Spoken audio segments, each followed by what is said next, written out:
Good day, ma'am and sir. My name is Jonalyn Gallego Manaog. I am 45 years old and originally from Pontevedra, Negros Occidental, Philippines. I am the mother of 6 children. My children are ages 21, 17, 13, 11, 5, and 3 years old. My father's name is Johnny Gallego. I am the third child among 4 siblings. I graduated from college in computer science.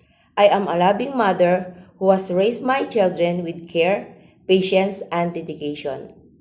Because of my experience as a parent, I truly love taking care of children. I consider myself kind, trustworthy, honest, God-fearing, and hardworking person. I have 1 year of work experience in Qatar as a nanny and cleaner. My duties included cleaning, childcare, and assisting both at home and in school.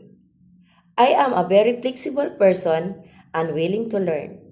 Cooking is the one things I love the most. If you hire me, I promise to serve your family with loyalty and dedication. I will work faithfully and diligently in all the tasks that you assign to me and stay with your family for as long as you need me until the end of my contract.